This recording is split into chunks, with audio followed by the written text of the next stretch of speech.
morning, everyone. Welcome to the Carolina Weather Group. This is the Wednesday, February 27th, 2019 edition of our little weather get-together. I can't believe it's already February 27th. Hard to believe this month's over. This is show number 267, and tonight's guest is meteorologist Mace Michaels. Mace wears a lot of hats in the weather industry, but most importantly, he's got probably one of the coolest gigs that I know of around here. We're going to talk about that. Mace is the meteorologist for the Minnesota Twins, and he also does some work for Weather Nation. So I'm sure if you have Weather Nation on your TV dial, you've probably seen Mace a time or two on there. So we're happy to have Mace with us tonight. You are watching a live broadcast, so we would love for you to interact with us tonight. You can do that one of many different ways. We have currently live streaming on our Facebook Live, our Periscope, and our YouTube page. We'll be monitoring those pages throughout the event tonight. So if you have any questions for our guest or for our panelists, feel free to submit them that way, and we will cover them throughout the show as they come in. So we would love for you to submit those questions or comments if you have any. And if you're listening on the podcast version, we'll let Mace throw out his social media information towards the end of the show. And that way, if you have any questions, you could tweet them to him. So again, welcome to the Carolina Weather Group. We're happy to have you tonight. And I will go ahead and bring in Mace. We are going to kind of switch it up a little bit. We're going to do our weather segment towards the end, our weather news segment towards the end of the show. So I'll go ahead and bring in our guest tonight. Mace Michaels joins us from Minnesota, a cold Minnesota, I would assume. Mace, welcome to the program. Hi there. Thanks, Scotty, for having me on tonight. Yeah, no problem. We are happy to have you. Glad we could catch you before opening day. I know that's rolling around here pretty quickly. So we're looking forward to talking about your interaction with the Major League Baseball and the Minnesota Twins. But before we do that, one question we always ask, at least our first-time guests, that is how did you get caught up in this crazy weather world that we are all living in right now? What's your weather journey? It started at a young age. I was into it when I was 4 or 5 years old. I wanted to be into meteorology. I loved weather. Minnesota, of course, no holding back on all 4 seasons. We have it all here. Too extreme quite often, as you hear about. So that was where the intrigue started when I was really young. But I was always interested in broadcasting as well. So through my parents, grandparents, they always encouraged me and gave me fun things like radios and TVs to play with, because, of course, we have to go a long ways back to where I lived in rural Minnesota. So rabbit ears and antennas and the best you could do to get in any stations. I lived and grew up about 2 hours from here, so north of the Twin Cities. So we were kind of in rural country, which, again, great for weather observing, but kind of quiet on the broadcast side. So I learned as much as I could at a young age and went to the University of North Dakota at the same time, worked in radio in high school and also through college. That, of course, helped to pay the college bills and then also led me to my career that began in TV way back in the mid-90s, a long time ago. And as most folks in TV will tell you, it's always a journey. So it started in Wausau, Wisconsin. I was in Grand Rapids, Michigan for a couple of years, then Fort Myers, Tampa, Cedar Rapids, Iowa, and then eventually back here up to the Twin Cities about 5-6 years ago when I started with Weather Nation. And now I'm doing all this fun freelance stuff and, of course, working with the Twins. By far the most interesting and one of the best jobs I've ever had. Yeah, that's got to be a cool job. We're looking forward to talking about that. But you were talking about the different cities, different areas that you covered. Any significant storms or anything that kind of that comes to mind as you kind of revisit the places that you've already worked through the broadcast room? Any major stories or storms or anything that you've covered during your time coming back to Minnesota? When I think back here to Minnesota, we've had in the last 5 or 6 years, of course, the blizzard of last year in the later part of April, 3 days for us for the Twin side. It buried us in snow with totals up to 20 plus inches in some areas. So that being in the later part of April, which is a real rarity up here, that's probably the one that sticks out the most for me, at least since I've been back here in the Twin Cities. And of course, it canceled 3 baseball games. So that even made it a little tougher. You're not worried about too much snow in April in Minnesota, let alone a blizzard that takes you out for 3 games. We had to postpone our 3 games with the White Sox. Wow. So I think you mentioned you had a few stops in Florida. Was you able to cover any tropical events, any maybe severe weather events that kind of stick out to you throughout your career? In Iowa, of course, I chased a few times. It was much more on a local basis. And most of the time I was in the studio. I was the chief there. So I was on the air Monday through Friday. So if there was a weekend storm, I might be able to sneak out and chase that, but really wasn't too often. So I was more or less looking at, the good old scary clouds and reporting on tornado watch days than actually getting to chase any really fun storms or really interesting storms. In Florida, I lived through the fun of late 90s into the early 2000s to the late 2000s. I was there for about 10 years.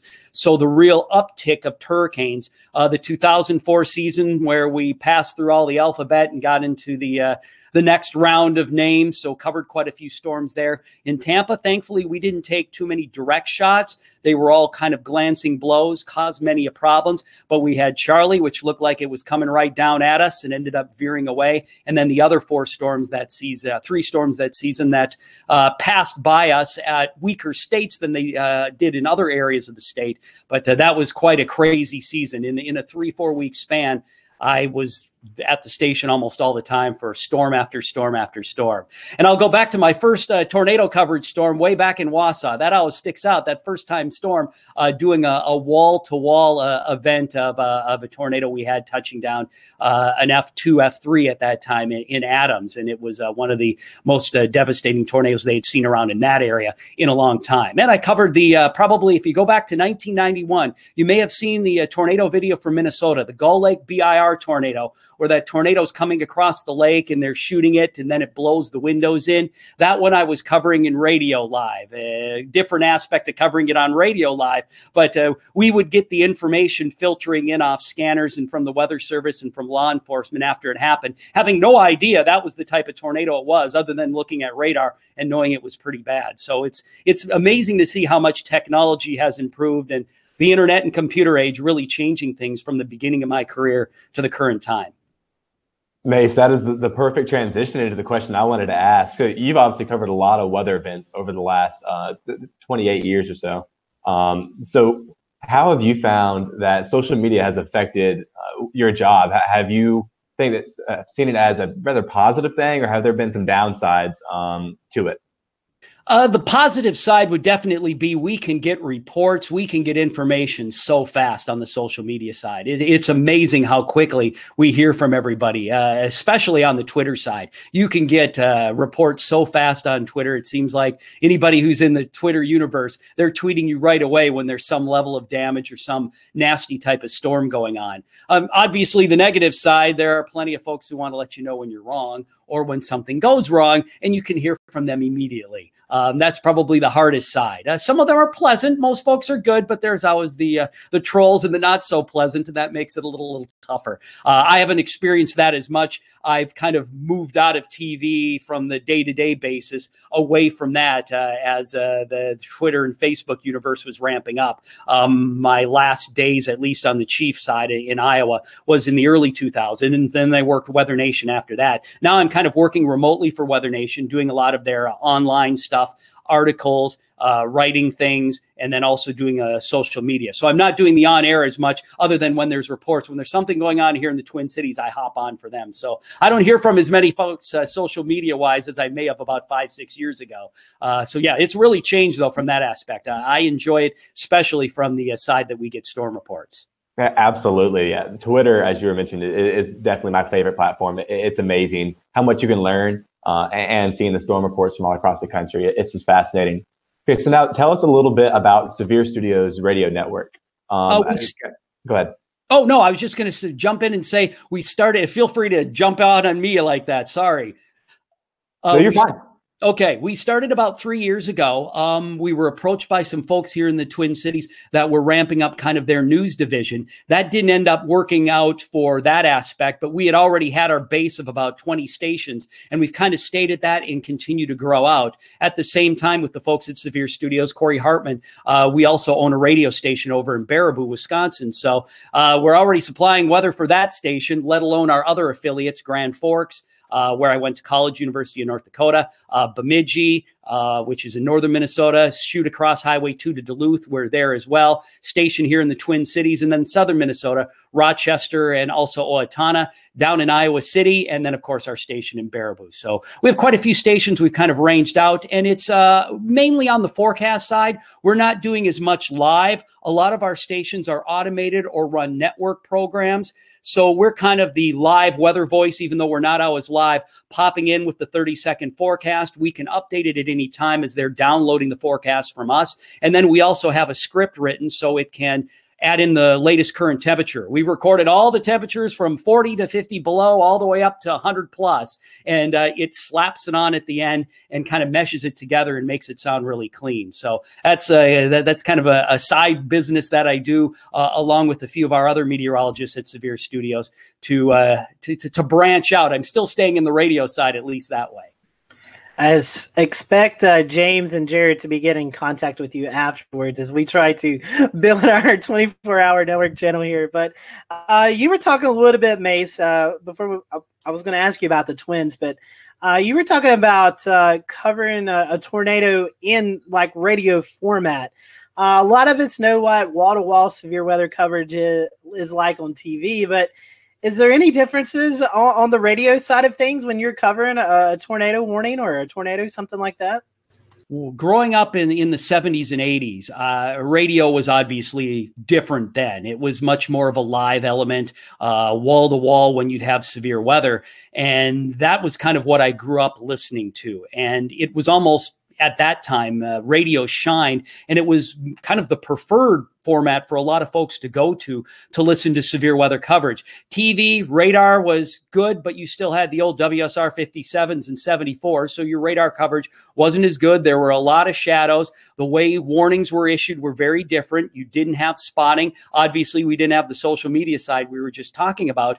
But on the radio, people could pick up the phone and call in right away to the station and say, I have a tornado here. I have damage here. So you would get information on the air much, much faster in radio. So kind of growing up around that, that's why I began my radio career in the late 80s and early 90s, shadowing what I used to listen to at the stations here in Minnesota. WCCO AM was the big powerhouse in the day that everybody in Minnesota would turn to when there was severe coverage. And they would go for hours and hours taking where the storms were, but then also taking phone calls and letting people know what was going on. So I kind of shadowed after that as I began my radio career. Then, of course, things changed with internet and social media and being able to stream and chase, and TV kind of shines on the severe weather side now as radio's more automated. There are still stations out there that do that type of coverage, and kudos to them. We do, of course, with our radio network, whenever we have severe weather going on, we break in with the local DJs there at each station and keep them informed. There are still some stations that do that, and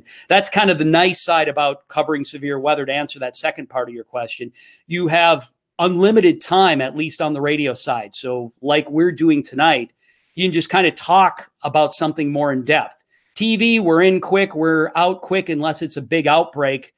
So you're not going into more in depth of what's going on. Radio, you can really say what's going on, explain things in a more detail, take phone calls, look on social media, watch chasing video as it's coming in, really get into things in depth. So I still prefer radio coverage over TV coverage. Plus, you don't have to look at me. You only have to listen to me. So that's kind of the plus too.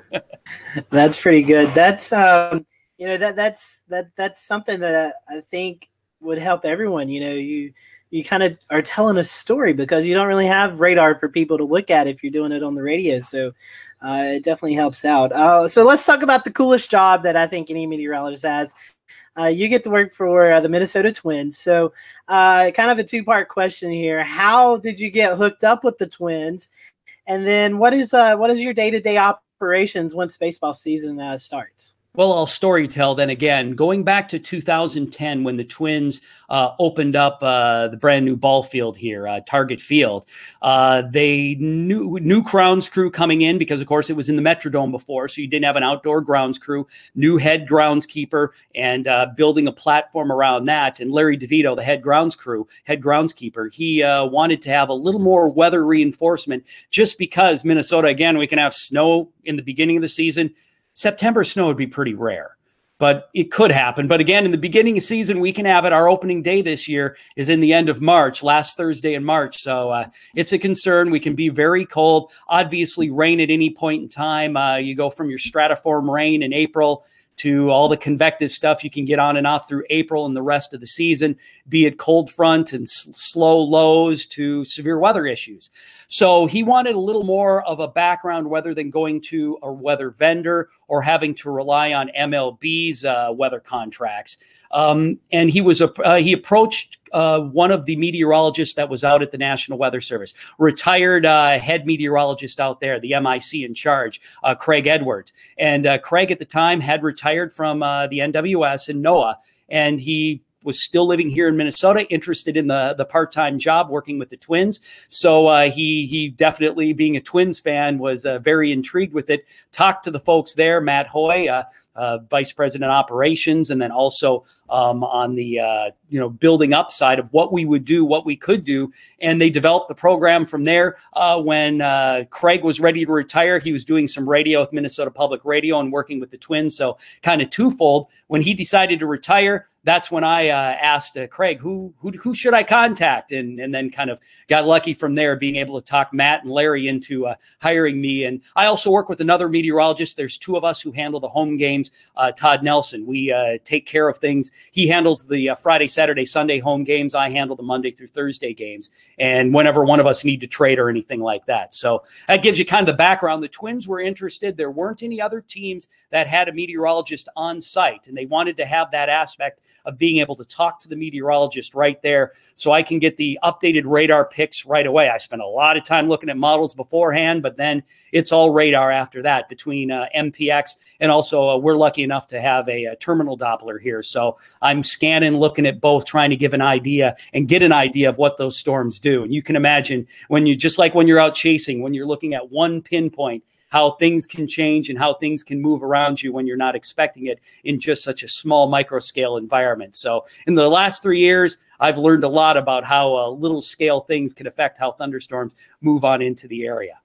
You know, Mace, I'm a meteorologist for the Charlotte Motor Speedway, so I know the pressure that comes with, you have a lot of folks in this small enclosed place, and you have storms all around. I talk to us about some of the pressure that it brings with lightning and people's safety. I probably have 10 to 15 days where I really have to worry about weather. There's probably 20 to 25 where I'm watching something in the state, but the threat is lower. So we figure out on average 10 to 15 days are the worries where we have to be worried about a postponement or it actually happening or a delay or something like that. So it's only those days I'm worried about. All of the other 20 games, I'm getting to sit, if I'm lucky enough, if there's a spot behind home plate off to the side. Otherwise, I'm in that little closet, like you mentioned, in that small little closet, watching my radar. I have Gibson Ridge, radar scope, and about every other radar tool you can imagine to be able to sit there and get as many updates as I can. And, you're really concerned about when it moves in, just like you would be with the Speedway there, when something will begin, when something will end, and try to give them the most accurate forecast that you can. Because again, we're just worried about that one small square area of a storm moving in and affecting us. I can think of a couple of times. I'll look at traffic cameras sometimes to see how hard it's raining, because of course we can play through a light rain, and just to get the ground truth of, yes, the radar looks like this, but in some cases that light rain may be lighter or heavier than really what that good old blue or light green is showing, the or lower DBZ levels, how it transitions to how heavy it may be falling. Also, getting that ground truth when it's pouring hard, we can look at just a couple of exits or so up on the interstate and get an idea. Okay, it's hit there. I know that's 2 miles away. It's moving at this speed. This is how many minutes away it is for us. And we can try to keep the umpires updated through the grounds crew to give them that exact time of when they can pull off. And the quicker we can get the tarp on, the quicker I can let the grounds crew know to get the tarp on. When it comes off, the less work they have to do on the field afterwards. So the more we're able to let the umpires know, hey, in 5 minutes, this isn't just going to be a light rain. When you start to see it come in, let's get off the field right away, even if it's just a little light rain, because when it starts pouring, it's going to be rough. And the quicker we can cover up the field, the better we'll be for later on. So we're not sitting here for 3 hours and then having to do an hour of maintenance on the field after everything quits raining. Mace, that's really awesome. Like, I think that, every team should have a meteorologist on site. It kind of blows my mind that that's not standard practice. Have you ever run into recalcitrant umpires? It's like, no, we don't need to call a game just yet. You ever run into anybody who's, maybe giving you a hard time about lightning, about, things of that nature? When it comes to the Lightning side, that's more of our internal operations. They're concerned about that for the stands and everybody else. So I'm letting them know, and they're getting the same Lightning alerts on their phone. So they're down already seeing me before the Lightning is moving in. They'll let me, they'll hit me 3-4 hours before the game if we have a squall line moving in. Is this one going to have lightning? Do I have to be concerned with it? So I let them know from that aspect, and they're already usually down there with me well before the line hits, just to be aware from that side and let everybody know what's going on lightning-wise. But when it comes to the umpiring side, it kind of depends on who the crew is. The younger guys or an older, well-established crew, and how to, some of them like to wait until it's raining a little heavier. Others, they tend to see what we're seeing and they'll listen or take my advice a little earlier, and they definitely want to get out of there. But also if we're into a certain time of the year, and that affects things a lot, scheduling as well. To be honest, if both teams are not in a race and in a hunt, we may play right up until that rain gets going, and we won't postpone to worry about starting pitching and things like that. The last thing you want to do is have the game start, some of your ace starters get going through 2 innings, and then a squall line come in and you have to pull them. So we'll tend to postpone ahead of time, or not postpone, but delay the start, get the squall line through, and then start the game late if we can get an idea of when that will move through. Thankfully, I haven't had too many like that, but you get really nervous when it's a light rain situation and you see that light rain moving up. We did have one where it was an April storm, had kind of a northeast wind flow. The dry air was eating at the top end of the storm, but you can name every model was just giving us a deluge of rain. So we decided to cancel. 7 o'clock was game time. Everything had us raining. The South Metro was raining pretty steady. It didn't get to us downtown until about 9:15, and then it was drops. Then the heavy rain came in at 10. So it would have been an uncomfortable game, 40 degrees and raindrops on and off, but we could have probably got a game in. Unfortunately, we did end up canceling it. So there's little situations where you have victories and losses. The week before that, I had a great little victory. We heavy rain in the forecast, but I saw that we had a window on the HRRR of maybe 2.5, 3 hours, started the game quickly on time, kept everything moving. The rain started at about 6.5 innings in through. So we ended up canceling or postponing, delaying the game after that, waited out, wasn't able to finish it. Twins got a win, so I was happy once the time we canceled the game. So you have your victories and losses in the weather department as much as we have them also on the field some nights. Well, my wife grew up in Minnesota, is a big Twins fan, so I know that when we go to Target Field eventually and see a game, I'm going to feel a lot safer. Awesome. Let Scotty, me know when you're in town. Absolutely. Scotty, all you, buddy. All right, thank you, Jared. We have a viewer question, Mace. This comes from Ed English, and he was talking about, he said, hey, Mace, it seems like various computer models generate most of the weather forecast. How much do you rely on your own interpretation of the weather data when forecasting? He said he would hang up and listen off air. So I know a little radio lingo there, but how do you determine that? You were kind of just talking about the HRR giving you a little window. You know, weather data and weather models are important, but it's not the gospel, as we like to say. I know who Ed is. Uncle Ed, he listens to one of the radio stations I do a lot of work with in Iowa City, DJ work, and then also we do weather for them. I still do the forecast the old-fashioned way. I'm looking at the models, but I'm using as much of my own background and interpretation to try to get a feel. And like I was saying, I was thinking of that one storm where we had the northeast wind coming in, and I can't think of how many times the northeast wind has burned me on start times in the younger years of my career, knocking down the dry air. And you can really see that dry air intrusion even more than you can. And back from the old days of the NGM when I was young, and it would throw warm fronts in here and bring up a lot of rain, sometimes 6-8 hours earlier than they would. So I still build off of that as much as I can looking at the forecast. But you have so many models you can look at now. We went from when I was younger to looking at DIFAX charts that would give you 6 to 12 hour clips, and you'd hope the printer wouldn't jam up because there always would be a big storm coming in, and you want those models to come on in so you can get a good look at when the storm's coming at us, to now where everything's in front of me here on the computer and I can look at as many frames of the European, the UK Met, let alone all of our American models as much as I want. And then the private models like the IBM folks with the RPM and their new one coming out.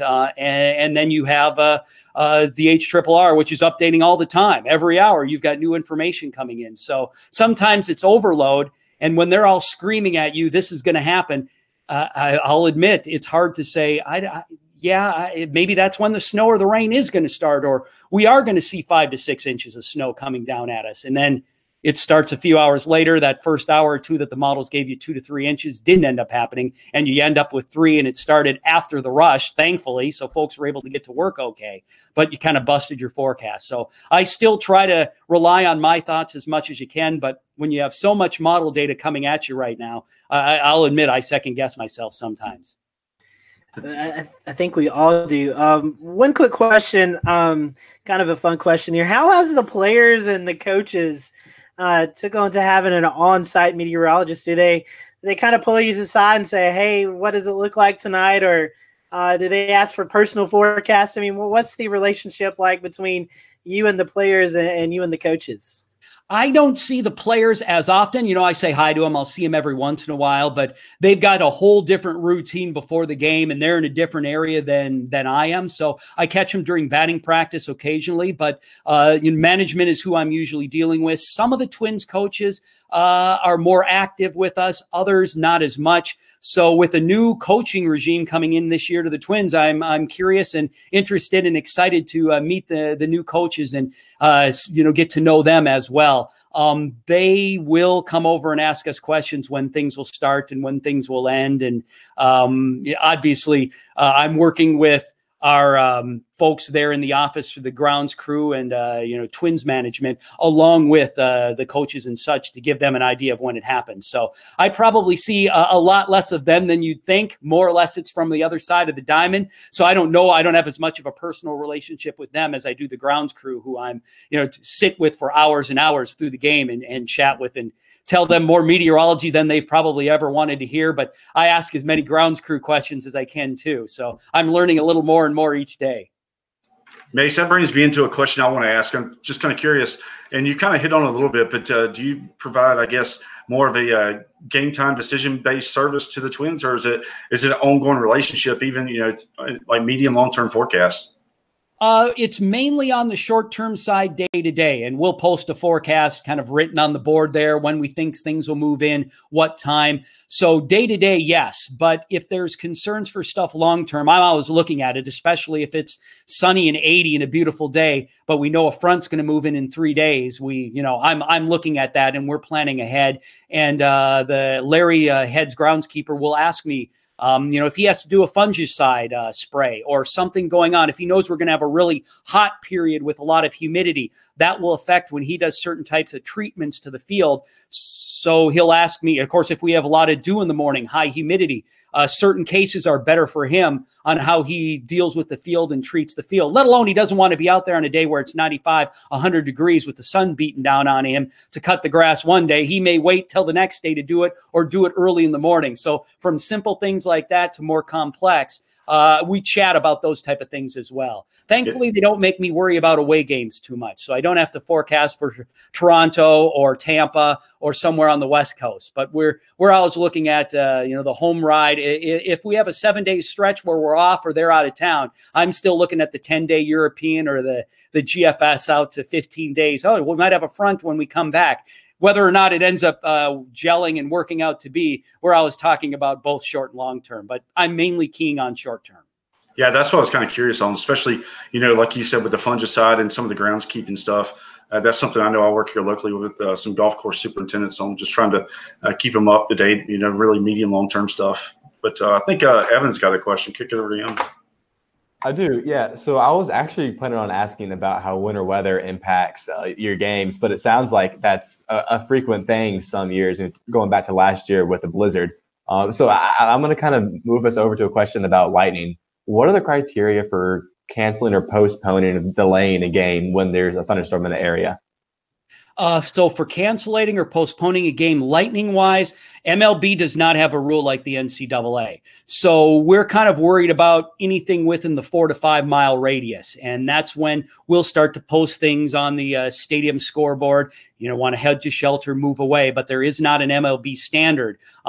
We've played on with a lot of lightning going on in the distance. So that's out of my area. That's operations. That's MLB. I'm just the mouthpiece to let them know lightning's likely to come in at this time. We've had strikes here. And again, Twins management folks are always in with me, asking me how it's moving in. And we'll inform the crowd from there on when it may move in or anytime put stuff up on the screen from that side. When you're asking about winter weather, I can pop in and answer that real quick as well. Some years, yes. Other years, no. When they opened the stadium, which was an exhibition game with the Cardinals in 2000, it was 80 degrees in late March, and the opening day was about 82 in early April. And then again, last year, third week of April, we had 20 plus inches of snow. And our concern then was, how do we get, it's heated. We're heated underneath. So that's not a concern. We knew it would melt, other than we can't melt 20 inches. We were out of town after that. So we didn't have to worry about the next day once the series was done, but it was clearing off the stands. How do you clear off 20 inches of snow for 40,000 people and get that out so we can have folks come in and watch the game? That was as much the bigger concern as it was. We knew the field would be okay once it melts, and with it heated underneath, that would happen a lot faster, especially with a very moist, water-laden snow. It wasn't real cold, so it was going to melt fast. Thankfully, though, we didn't have to worry about either part because the Twins went on the road, and by the time they came back, everything was melted. Oh, that's nice. So have you all ever played a game with snow falling? I haven't had to worry about that flurries wise. We have had days where we thought we might have to worry about flurries. Todd Nelson, the other meteorologist, he had the cancellation games on the weekend with the White Sox when we lost the games last year. And we did lose a game on the Saturday right after opening day. And it was due to 30 degrees. And there were some flurries that moved in late in the day. So it is a concern. I just personally haven't had it. Hopefully I don't have it this year, but we'll see. We have a record snowfall month here in Minneapolis so far, the most ever seen in February, where we're up and over 30 inches. I think 39 is what we'll end up at. We only have a day to go, but nothing's in the forecast for tomorrow. So 39 inches for us this month. And that, I think, puts us at number 4 all time. And the records go back to the late 1800s. So it's been pretty snowy. Hopefully that changes and breaks as we get into March here. Oh, that's awesome. Thank you. I'm going to toss it over to Scott. Sure. All right, thank you, Evan. We'll kind of start to kind of wrap up. One of my questions was kind of what you just finished talking about, the winter that you guys have had. I know you've had some really cold weather up that way. But one question I'm really interested to hear your opinion about. You started off in the broadcast sector on TV, and you've kind of went more into the private sector / consulting. As we continue this journey for the next 10, 15, 20 years, where do you see the weather industry? Obviously, there's still going to be a need for TV, but what is your viewpoints? What is your thinking on where the weather industry may be in the next 10 to 20 years?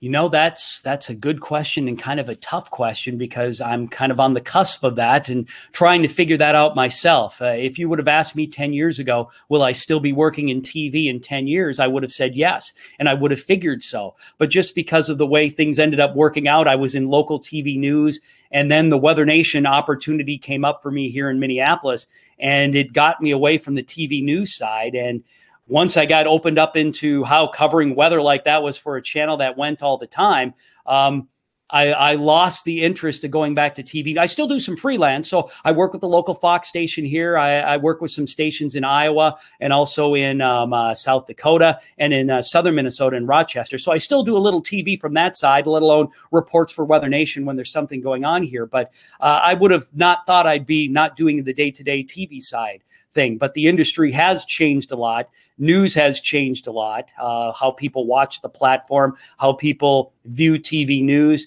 It's a different business than it was 10 years ago, let alone 20 years ago. So when other opportunities popped up, like the Twins, like Weather Nation initially, and then Weather Nation moved to Denver, and I was already rooted here in Minnesota, growing up here, parents, friends here. I wasn't interested in moving. I just ended up being lucky enough to hook on with the Twins, knowing Corey from Severe Studios, working from that aspect on the radio side, and then still having contacts with Weather Nation when they were looking to make some improvements and beefing up things on the social media side. I was lucky enough to be able to pop in and work with them. But to ask or answer your question that you asked about where meteorology will be, I think there will be a lot more in the private sector.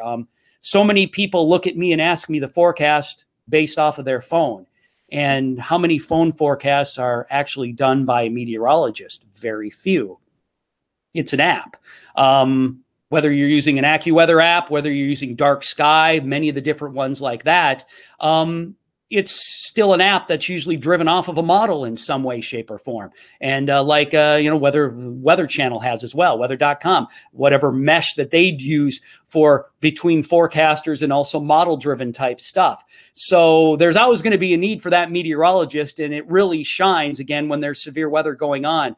But I think you'll see a lot more going on in the private sector with how the improvements are going on there, whether it's from just the simple, or I don't want to say simple, but more simplistic side of developing apps to approach the public and how they use it, the kind of quieter side, or to more of the corporate side where more corporations get into hiring meteorologists or hiring meteorology services like the Twins, like you have there with in Charlotte with the Speedway, or private businesses as it is. We know about the aviation industry. The local chapter of the AMS, I was speaking or listening, our local AMS chapter here, we were at Target a month ago, and how their disaster planning unit plans for things. And obviously meteorology is a huge side to that.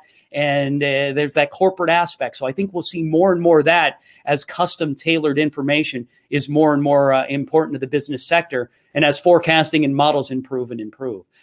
What that means for the meteorologist, I don't know. I guess we'll kind of have to adjust and see in what areas we're interested in. There'll always be the TV and the radio side, I think. It just will kind of change and gel. And the more you know and the people you know, as it always is in broadcasting, helps you out the most.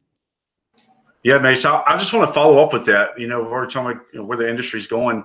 How do you see the chaser side of things actually being able to, with some of the technology advancements, especially like, live view packs and stuff of that nature, being able to actually bring people weather as it happens from the field? I think of when I just moved up into Iowa, and that was 2008. And of course, we were dealing with 1X, and you were lucky to get 3G on the cell phone so we could get back great pictures. And we were using small pictures and blowing them up. But still, it was awesome to that first time to be able to show our live images out in the field of some type of, we had a couple of tornadic type storms we were showing on the air in Cedar Rapids. We were able to cover snowfall, big snowstorms, and show how the road conditions were. So speeds like that on the internet side have really helped us out, being able to show that aspect. Like you said, live view and the different type of viewing that you're able to do with that. Now you can show these great images to where even a lot of TV stations, they use the live truck less, and they're using the live view packs almost exclusively or more often. When I worked with the Fox station here, the majority of the live stuff I did wasn't out of the live truck. That was used only when we had to beam a newscast back from the state fair, which we used fiber most of the time. But when the fiber failed, we had to use the old truck. Otherwise, I was off on some ride or interviewing some kids or chowing down some food with the photographer with the live view on his back. So that's really nice to be able to send back those pictures out in the field when we're chasing a storm. But then from the different side of when you're talking about chasing, now the cell phone like this is everybody has one, and taking video is so easy for the public to be able to do. Maybe not necessarily from the chasing side, but if I'm out here and I look out my window and wow, there's a tornado, it's real easy for me to stream video or send back a picture. So that's kind of changed the chasing industry too. Everybody will always be able to chase, but being able to sell that video or hook up with the TV station, unless you're well established or with a group or something, that aspect has kind of changed because the way media works, they can get the information or get that video from so many different people now rather than the smaller group of chasing. So I'm sure all of you who chase a lot more than I do, I'm usually in a studio or in a radio booth. I'm not getting to go out in the field, but it's grown from a few chasers to hundreds on a certain event. And that kind of has changed things, I think. Yeah, absolutely. I totally agree with that. I know last year, the picture behind me is actually the storm that created the Tuscan wedge, May 1st last year in Kansas. But going back to the being able to sell your footage, that's something, a lot of chasers struggle with, and it's something I struggled with for a while. I've been streaming with live streams media now, so having that third party, be able to work something out with TV networks is really beneficial, I guess, for a lot of chasers. So. Yeah, it definitely is. And, it kind of changes from year to year on how things work out. So me not dealing with that side of Severe Studios, I don't know the full on how things work, but I know Corey is always negotiating with so many different people and talking to different stations and networks for selling the video or getting the video out there for people being able to see it. That's awesome. And who are we kicking it to next, Scotty? Yeah. Well, yep, I'll take it. Mace, we really appreciate you being on with us tonight. For those followers who are watching right now on our live stream and those who maybe listen on the podcast, if they want to follow your work, how can they do that? Twitter, it's in the same on Facebook. It's real easy. Just Mace Michaels, MACE Michaels. You'll find me there. Hit me up. Ask me any questions as you have them. I'd love to hear from folks. Sounds good. Well, we hope you have a great baseball season. Good luck to the Twins. And if you want to, stick around. I'm going to toss it to James, and James is going to give us the latest weather headlines. Thank you very much, Mace. And Scotty, that's right. As we come up on the 9 o'clock hour, we want to give you some of the top weather headlines that we're following here at the Carolina Weather Group. And also we'll be talking about in just a moment with our panel because we've got all sorts of things making weather news. And we're starting with this headline. Not much of a surprise if you follow the weather industry, but the GFS FV3 upgrade has been delayed. This comes after some backlash following some shortfalls in real-world testing they've been doing. We've seen some cases where there were some unrealistic snowfall totals, specifically the snow depth and water equivalent of snow depths at the surface have been unrealistically large values when precipitation in the atmosphere has a low-level temperature profile close to freezing. So techniques that either use this variable for deriving snowfall were exhibiting that excessive snowfall value. So before they take this into production, they want to do some additional testing. There was also some experience seen where there was a cold air bias in the lower atmosphere, especially from about September of 2018 onwards. So they'll continue to work on that, and we look forward to that model coming out once they got all the kinks worked out. Hey, remember that high wind record we told you about Grandfather Mountain just a show or two ago? Well, we have a new one.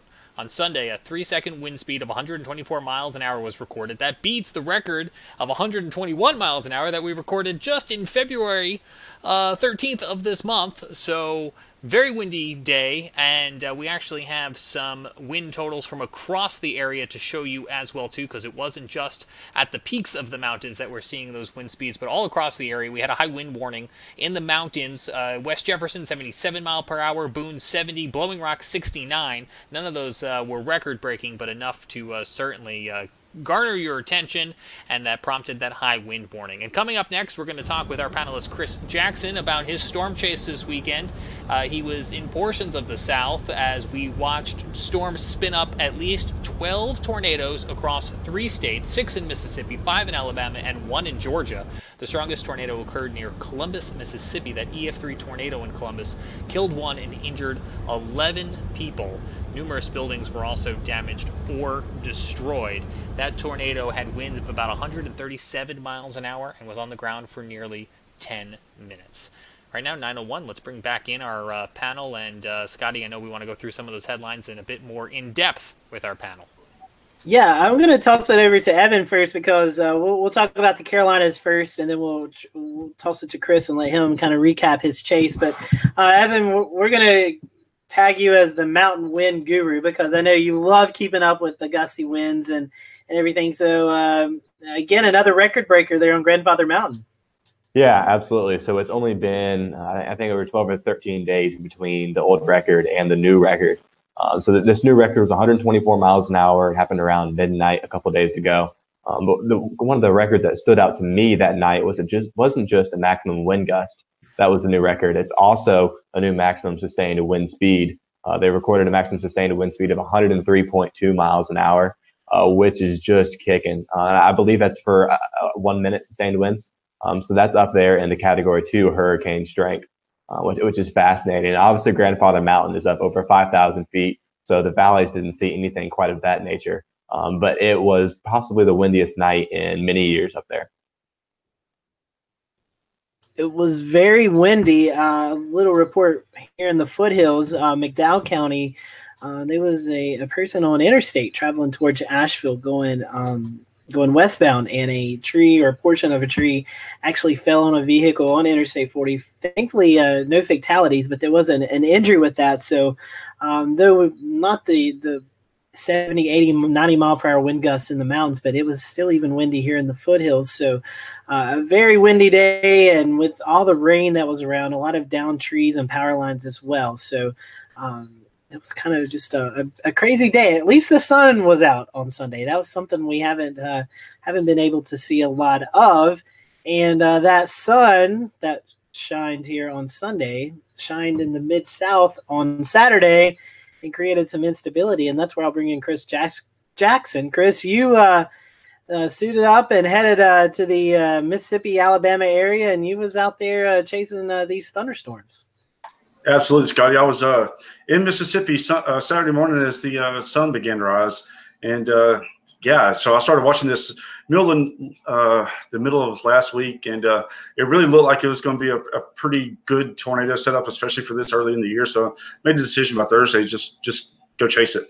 And like I said, Saturday, originally went over to Indianola, Mississippi, which is out on the Mississippi Delta on U.S. Highway 82. And, I was there by 8 a.m.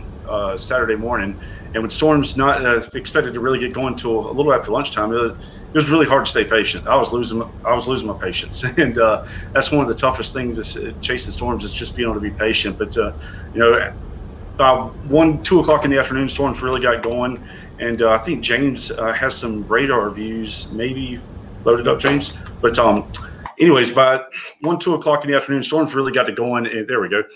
And the batch of the storms really started to develop south of US 82, just north of Yazoo City. The first storm went tornado warned around 3 o'clock, and then by 4:30, I was near Philadelphia, Mississippi, on this storm right here, and you can see my little GPS location, Gibson Ridge. And then by 5:21, I was literally knocking on the tornado's door, like I was in the rain curtains of the tornadic circulation as it approached the Alabama state line, and eventually started to dissipate as it got dark in Aliceville, Alabama. But Saturday was a pretty crazy day with some of the storms and stuff.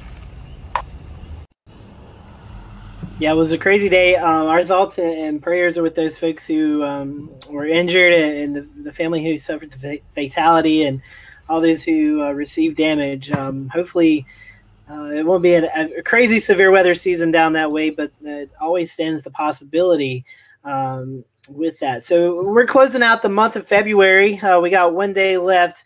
Meteorologist Tim Buckley out of Greensboro, North Carolina, WFNY, he tweeted out something that I found really interesting late last night, or maybe it was early this morning, one of the two. But it looks like that the Greensboro area, and that can actually translate down to the Raleigh or down to the Charlotte area, out towards the foothills, and even towards the Raleigh area. This is the first time in 28 years that Greensboro, Charlotte, North Hickory, Raleigh, Fayetteville, places like that has not recorded measurable snowfall in the months of January and February. So it has been 28 years since that's happened. I don't think we're getting snow tomorrow, so that seems to be a pretty safe bet. So very atypical winter here. You can normally at least buy a snowstorm somewhere in the Carolinas in February, but that's not been the case. But it is going to get colder around here. We are going to see a storm system move in over the weekend that's going to bring some rain. There's still a few outliers saying that we could see a little wintry weather in some parts of the Carolinas over the weekend into the beginning of next week. But we do know the temperatures are going to be colder. I did send a graphic to James. I'm not sure if he got it before the show, but it was the Climate Prediction Center showing well below normal temperatures expected for a good chunk of the Carolinas. So it does look like the first week of March is going to be extremely cold. So Looking back, though, overall, February has been a pretty warm month here in Western North Carolina. I'm going to bring in Jared Smith here. Jared, you in the Charleston area, it's been pretty warm down that way. And if I'm not mistaken, it's been not as wet as it has been here in the Western Carolinas. Yeah, that's correct, Scotty. We've been under the influence of at least a little bit of ridging, and so that's helped keep the storm track to the north. And it's also kept us warm, of course, by the standard of the last couple of years. This has been a downright freezing February. Even we've had barely no freezing temperatures at all. But for the first time in 2 years, we are not going to set a warmest February on record at the Charleston Airport. We're going to set the 5th warmest February on record at the Charleston Airport. Right now, average temperature 57.9. Got a couple of days left in the month. Looks pretty good that we're going to get at least number 5 in there. And again, last 3 years have been have been very warm Februarys. You know, again, at 2017 average temperature of 59.4. That was the old number 1. And then last year, average temperature is 62. That one I don't think we're going to touch for a while, but you never know. So yeah, February has been a very interesting month with I call it fake spring, and it is fake spring. We're seeing some signals in the models next week that we could see a freeze. Frost and freeze conditions make it very close into the Charleston metro area. And again, for those of you who are living down here, one thing to keep in mind is that our median last freeze is about March 8th at the airport, and that goes up to like March 24th. You're getting inland towards I-95, and so it can freeze as late as tax day in a lot of coastal South Carolina. So again, something to keep in mind if it's always tempting to get a head start on your garden and everything like that, but we want people to be aware that you could still see some freezing temperatures. You could still see some things that might not be so good for these guys. In 2017, we had a very warm February, and then that was eclipsed with a very hard freeze that happened in March, and that was our first $1 billion weather disaster of the year in 2017. So you can never underestimate the power of cold to do damage with that. So just something to keep in mind. But we've been enjoying it, and I kind of wish we got a little bit more of that rain because we're about 4 inches behind. But we're going to make up for that this week. We've got some zonal flow aloft, and we're going to have some disturbances moving through. And so we're going to make up for that. But yeah, if you need some rain, Jared, we can send you some from up here. We got plenty. Yeah, I'm sure you could. Yeah, I'm sure you could. We do need it. It's kind of, we're back to abnormally dry. This first time we pinged on the drought monitor in a while. We'll have a new one tomorrow. But we'll be in that zonal flow, and then we've got a disturbance that's going to dig in a little bit for Saturday. A couple days ago we were thinking maybe there might be some thunder with that, but nah, not nearly as fun. But so it goes. Back to you, Scotty. Hey, Jared, I want to get in real quick. Have you looked at the forecast for Sunday? I have not yet. That Sunday looks interesting. Yeah, Sunday does look interesting. It looks like there's going to be a lot of shear, at least 50, 60 knots of bulk shear for the afternoon on Sunday. So that's something I'm watching. Yeah, I was I've been looking at I did a little survey of the American models this morning. I admittedly didn't look at the Euro, but they've been kind of back and forth. We've not had a really good model agreement down the road. And surprisingly, the FV3 does not have it snowing here, so there's that. Yeah, I was going to say, Jared, most of us here in the Western Carolinas are battling our wettest February on record, so we would be happy to share some of that rain with you down there. So one thing before we end tonight's show, be following us next week. It is Severe Weather Awareness Week for the state of North Carolina, so we're going to be putting out some graphics and some videos throughout the week. I'm sure we'll also probably do a segment on next week's show talking about next week's show. It's kind of we're going to be talking about getting ready for the storm chase season. Brent Adair from Severe Storms Live Storms Media. Sorry, he works with Chris, and then Brendan Kopic, I believe, is also going to be joining us. So we're going to be talking about storm chase season and getting ready for what the severe weather season may bring. But we're also going to be talking about the Severe Weather Awareness Week for North Carolina, and I think South Carolina is the week after. So back-to-back weeks of severe weather awareness for both Carolinas. So we'll be talking about that all next week as well. So we hope you will join us next week as we get ready for severe weather season. We're going to be talking about chasing and what these guys do to get ready for the chase season. It's a lot of work to get logistics planned out, and to get ideas and groups together. So we're going to be talking about that and hopefully probably show you some cool footage of chases of pass. So we hope you will join us next week here on the Carolina Weather Group. Again, we are live every Wednesday night at 8:15 here on the Carolina Weather Group Facebook Live, Periscope, and YouTube page. We hope you have a great weekend, and we'll talk to you next week.